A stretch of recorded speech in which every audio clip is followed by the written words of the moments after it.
Welcome to Tired Mommy Revival. Hey mama, are you running on coffee fumes? Feeling like brain fog, fatigue, and anxiety are running the show? Do you wake up dreading the day ahead, already overwhelmed by the endless to-do list and unsure how you'll make it through? Do you long for the energy to enjoy motherhood and care for yourself, but feel stuck and unsure where to start? Let me remind you of something life-changing. You were created for more energy, more clarity, more joy. Hi, I'm Jerusha, certified holistic wellness coach, wife and mom to 2 wild boys and 1 baby girl in heaven.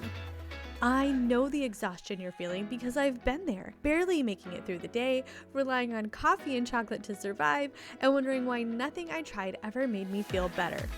Then, God stepped in and revealed a powerful truth. A woman's body is beautifully and uniquely designed to thrive. When we align with how God created us, we can boost our energy, bust through fatigue, and step into the vibrant, joy-filled life He has for us. Mama, I'm living proof that it's possible. These days, I wake up refreshed, nourish my body with intention, and navigate the chaos of motherhood with patience and peace. Most days. And I want to help you do the same. If you're ready to swap exhaustion for energy, brain fog for clarity, and guilt for grace, you're in the right place.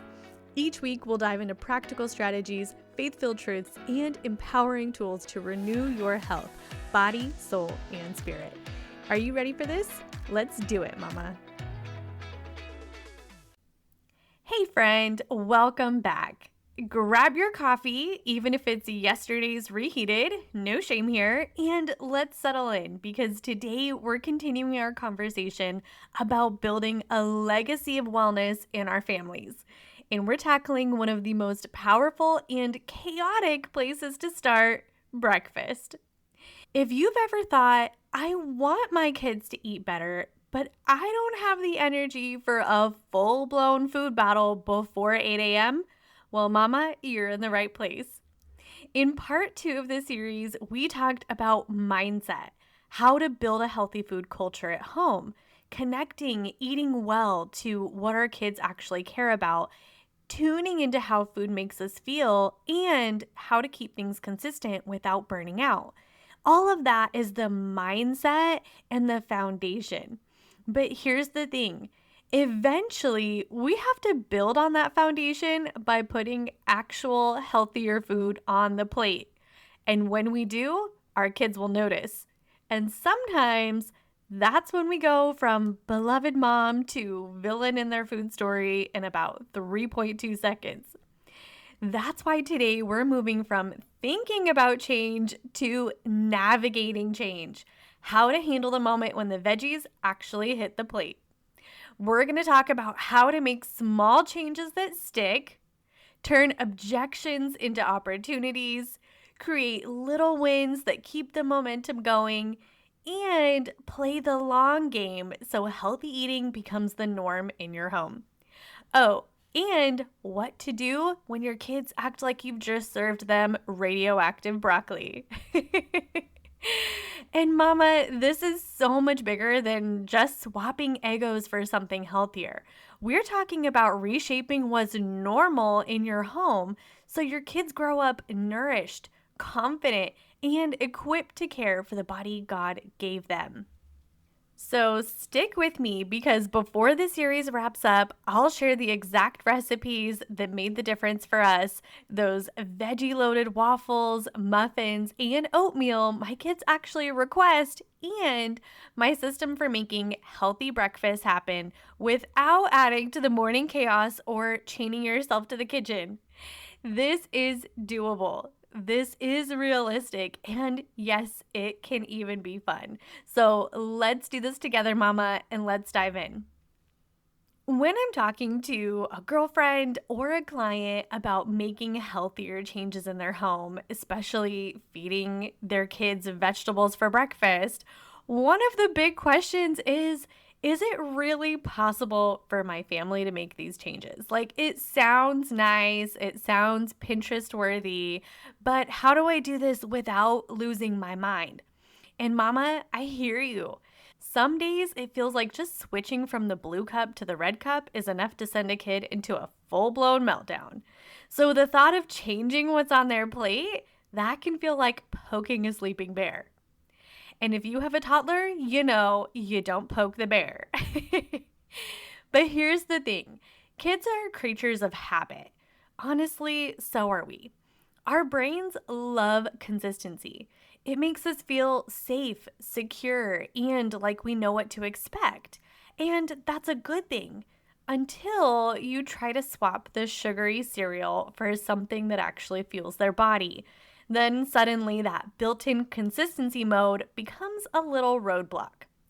But here's the good news, it's not about forcing a total 180 overnight. It's about something I like to call habit hacking the brain. And this works for adults just as much as it does for kids. That means that we make small, almost sneaky shifts that help new habits slide right in with as little resistance as possible. It's change, but in slow, gentle, almost unnoticeable steps that your kids and your sanity can actually handle.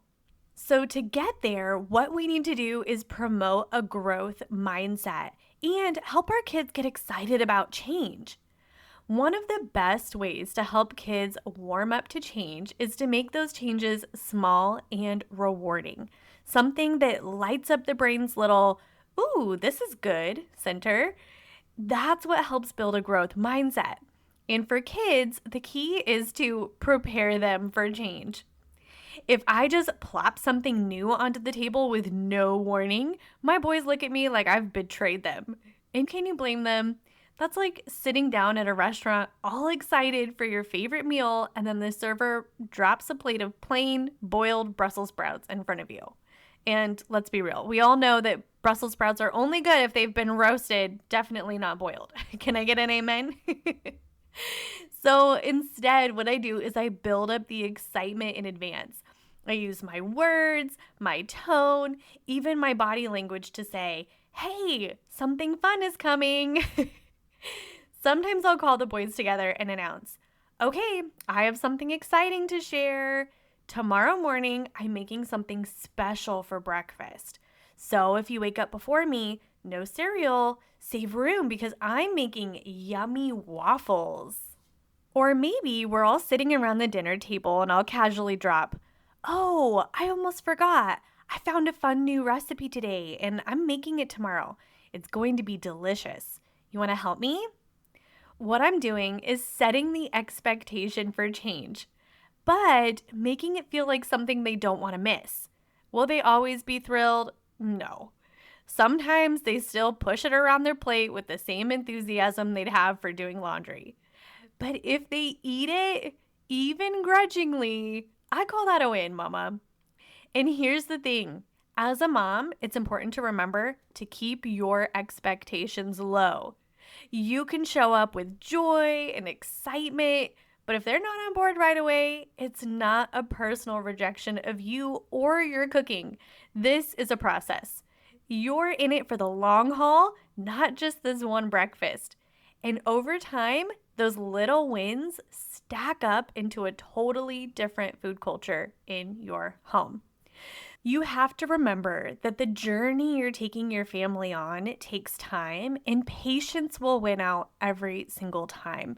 It's a journey that's worthy of the intention and the effort that you're putting into it, okay? But let's be real. Sometimes your kids will not be on board with this whole healthier breakfast thing.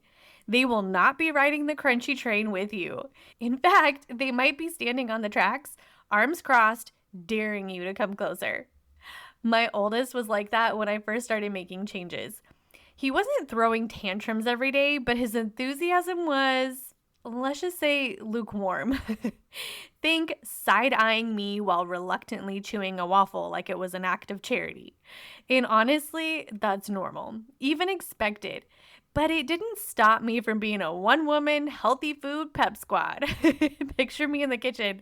Rah, rah, veggies are great, and you ate 8. Still, there were plenty of mornings that he would flat out say, I don't like this. It's disgusting. So, what do you do when that happens? First, deep breath, mama. This is not the end of the world or the end of your healthy food dreams. I had many, many days where I wondered if my kids would ever get there. Spoiler, they did. And yours will too. Even when it feels completely impossible. Hold on to hope, mama. One way to help is to take a growth mindset approach. And here's the bonus, you can teach respectful communication and constructive feedback at the same time. When my son would pull the disgusting card, I'd say something like, "It's not okay to call something disgusting because mommy worked really hard to make this. But you can tell me one thing you like or you think is okay, and then tell me one thing you think could be better." Of course, in the beginning, he would look at me with a blank stare like, what is that supposed to mean? And so I would prompt him, what about the texture? Do you like it or does it feel weird? Or what about the chocolate chips? Do you love them or do you think there could be more? Anything to get his brain looking for some positive in what feels like a negative situation. And I get him to admit that there's at least one thing that he likes. Then I thank him for the feedback and ask, how do you think we can make this better next time? So you see what I did there? I didn't say, okay, you don't have to eat it. I kept the expectation that this food will show up again, but I made him part of the process. That's how you create buy-in. He's no longer just a critic, he's a co-creator. This whole approach helps kids build a growth mindset, not just about change, but also healthy food in general. It teaches them if I don't like it one way, maybe there's another way I could like it that would be better. That's gold. Honestly, plenty of adults could use that reminder too. There are 100 ways to make almost any food. We don't have to settle for one version that didn't work. We can keep experimenting until we find the one that does. That's the heart of creating a healthy food culture at home. It's not just eat it because it's good for you. It's let's figure out how to make this something we actually enjoy. How do we love the foods that love us back? So when my kids give me the thumbs down on something new, I'll say, I know it's hard to try new things sometimes. What do you think we could change to make it better? Add chocolate chips? Change the texture? Make it fluffier? If they don't have an answer, I'll simply say, that's okay. If you think of something later, just let me know. I'm going to think about some ways to make these yummier. That way the conversation stays open and they know their opinion matters, but the healthy food isn't going anywhere. And here's a big one for me. I don't offer alternate meals. If my kids don't like what I've made, I'll say, I'm sorry you don't like this meal. I understand that's disappointing. But this is what we made this time. It's still healthy for your body. You can finish it or you can leave it, but we're not eating anything else until lunch. Now, you get to decide what works for your family. But in my experience, if I start offering alternatives, my kids quickly learn that protesting pays off. And in the long run, that creates bigger battles at mealtimes. I have learned the hard way. By keeping it simple and consistent, they learn that healthy food is the norm. And eventually, they get on board. Something important that I also want to remind you about in this process is that small changes lead to big wins. Here's the thing, mama, don't start too big. I know the temptation. You get all fired up about feeding your kids healthier breakfast, and suddenly you're making 4 dozen spinach muffins, convinced they'll love them. Then they take one bite, make the ew face, and you're left with a freezer full of muffins no one will touch. Ask me how I know. Next week, I'll show you how to meal prep these recipes in bulk, but when you're just starting, keep it small and strategic. Try one new recipe at a time and see how your kids respond. If you land on one they like, or at least tolerate without dramatic gagging, that's your quick win. You can even make it a thing. On Wednesdays, we make a special breakfast. Or make it a slow Saturday morning experience. Cook together, eat together, and actually talk about what they like or don't like without the pressure of rushing out the door. Once you find the winning recipes for your family, then you can make big batches and stash them in the freezer. Another way to make this transition easier too is to let them keep a few of their old favorites in the rotation at first. It might look like healthy waffles one day, cereal the next, then healthy muffins, then cereal again. Taking away the thing that they love all at once creates even more pushback.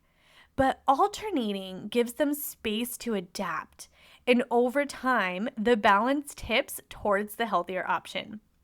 We did this with syrup. When I started making healthier waffles, my son wanted nothing to do with real maple syrup. He was a pancake syrup kid through and through, which is basically flavored corn syrup, if you didn't know that. But for years, I let him keep it. That was my trade off. The main thing was that he was eating healthier waffles and getting vegetables into his breakfast. Eventually, when he was ready, we swapped the maple syrup, and it was so much less of a fight. Sometimes better is the goal, not perfect. Those small steps add up, and before you know it, you've shifted the whole food culture in your home without an all-out war over breakfast. So, as important as it is to start small, it's also important to start slow. If your house is anything like mine, breakfast approval is divided. My little guy, he eats everything I make in the morning. He's a morning person like his daddy. He loves breakfast and he does not discriminate. In fact, cereal is his last choice. He'll eat it, but only if it's the only thing left in the house. But my oldest son, he needed a long game approach. Sometimes that meant I took the softer, more gradual route. Other times I went full on creative mom strategy, also known as low-key hardball. A soft approach looks like this. If only one or even just a few of your kids are eating the healthier breakfast, keep making it. Let the others know, gently but clearly, that this change is here to stay and that you value healthy food, even if they don't. There's a good chance that over time, they'll come around. Every now and then, I'll loop back and ask if there's a flavor they'd like to try. Everyone likes to be asked for their input, even if the answer will be no. It shows them that the door is open. They can jump in anytime and that they have an invitation to be a part of the process. That little, if you want to try again, it's here, can go a long way in breaking down resistance. But if your kids are stubborn or strong-willed, there may come a time when you need to try something more direct. I'm not saying it's the best option, and it's definitely not winning me any Mom of the Year awards, but mamas of strong-willed kids will understand. Here's my hardball move. I would intentionally let a favorite breakfast item run out and then forget to buy it for a week or two. Cereal was a big one. When the box was gone, I'd say, "Oh no, I forgot to grab some at the store." But we have lots of other options. We have oatmeal, muffins, waffles. This might sound a little sneaky, but here's why it works. It gives them separation from what they love so they can have a chance to say yes to something else. Even if it's not their favorite right away, they're at least trying it. And honestly, that's progress. Did this tactic work every single time? No. Did it have small successes? Yes. And in the world of parenting, we celebrate small successes. Sometimes these little mom strategies are the exact bridge that gets your family from where you are to where you want them to be. So don't judge me for the lengths I've gone in creating healthy changes in our home. We all got to do what we got to do sometimes. Okay, mamas, let's talk about another question that I get all the time. And it's, what do I do if my kids won't eat green foods or veggies at all? What should I do? If the color green sends your kids running from the table like you just served them a plate of radioactive waste, or if the mere sight of a vegetable triggers a full-on meltdown, don't worry. There are workarounds. I'm going to tell you my best kept secrets right now, okay? First up is the chocolate option. Blessed chocolate. Not only does it make everything taste better, but its rich brown color is perfect for disguising the green from spinach. A quick blend, and suddenly you've got spinach chocolate muffins instead of, I'm not eating that, Mom, muffins. Speaking of blending, pureeing is your best friend. Spinach almost completely disappears if you toss it in with your wet ingredients before baking. No green flags, no suspicious side eye from across the table. You'll be playing green eggs and ham in no time. Could you eat them here or there? Could you eat them anywhere? Now, for veggies like zucchini or carrots, shredding is your stealth move. But here's the trick. Skip the big chunky shred and go for a fine grate so that they melt right into the batter. You can even shred and blend if you need to hide them even further, and carrots work especially great for this. Zucchini is a little bit trickier because of the extra water content in the veggies, so just be careful not to end up with soggy baked goods. It's a little trial and error, but you will find the sweet spot, and it is so doable. Now, if green is just too much of a hurdle right now, start with orange. Pumpkin, sweet potatoes, and carrots blend in so seamlessly that most kids don't even blink. Plus, orange feels like a fun color instead of a scary one. The next big decision is to show your veggies or to not show your veggies. Here's the final decision, Mama. How involved do you want your kids to be? Some kids are more willing to eat something new if they helped make it. These recipes feel a lot like making pancakes or cupcakes, which means you can turn it into an exciting baking experience. My youngest will eat almost anything if he's had a hand in making it. Hand that kid a mixing spoon and he's all in, regardless of what we made. My oldest is a completely different story. He's the kind of kid who would decide he hated something just because he knew what was in it. So for years, I kept my ingredient list a closely guarded secret until it was time to reveal the truth. If I was making a special Saturday morning batch of healthy waffles, I'd do the veggie prep the night before, after he was in bed, so there was zero evidence. In the morning, all he saw was me mixing batter and cooking waffles. No spinach leaves in sight. No shredded zucchini, just voila, waffles. Eventually, after years of eating these breakfasts and actually liking them, he started to appreciate our healthier choices. That's when I came clean. By the way, you're eating veggies in your waffles all this time. And by then, he couldn't deny it. They were still good. Now he's not only okay with veggies in his breakfast, he's open to talking about what goes into his food and trying new things. Which just goes to show, whether you start with full transparency or a little stealth mode, the end goal is the same, Mama. Kids who enjoy healthy food without the fight. So before we wrap up today, let's do a quick highlight reel of what we've covered. Number 1 is to promote a growth mindset by making small changes exciting and giving your kids a reason to be curious instead of cautious. Number 2 is overcoming objections and creating buy-in, so mealtimes become less of a standoff and more of a conversation. Number 3 is celebrating small wins and starting slow, because better is the goal, not always perfect. Number 4 is working with picky eaters by sneaking veggies in, starting with less intimidating colors or blending them right into the recipe.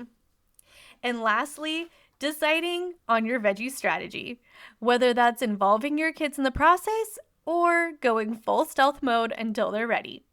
It's all about finding what works for your family, staying consistent, and remembering that these small changes really do stack up to big results over time.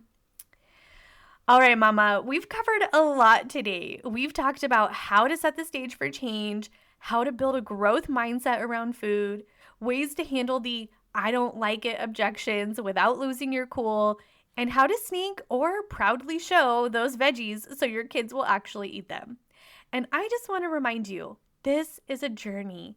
It's not about flipping a switch and suddenly having a family of kale loving, green smoothie drinking children. It's about small steps, consistent effort, and remembering that better is still a win, even if it's not perfect. Next week, we're getting super practical. I'll walk you through the exact recipes we use in our home, veggie loaded waffles, muffins, oatmeal, and more, and you'll learn my favorite meal prep hacks, plus how to make healthy breakfast sustainable so you're not adding to the morning chaos or change the kitchen every day. Because here's the truth, you can absolutely feed your family nourishing, energizing breakfast without losing your mind. And I can't wait to show you how. So take heart, Mama. You're doing better than you think. And these small steps you're taking now, they're building a legacy of wellness your kids will carry for the rest of their lives. Mama, I hope this episode blessed you and reminded you that you were beautifully and uniquely made to thrive. If today's conversation spoke to your heart, I'd love for you to take a moment to leave a rating and review. Not only does it encourage me, but it helps more tired mamas discover the hope, healing, and energy they've been searching for. You're not in this alone. Make sure to hit subscribe so you never miss an episode. Together, we'll reclaim your energy, renew your health, and revive your spirit, one step at a time. Until next time, remember, you are beautifully designed by God to live with energy, clarity, and joy. You're not just surviving, Mama. You're stepping into the vibrant life you were created for. I'm cheering you on.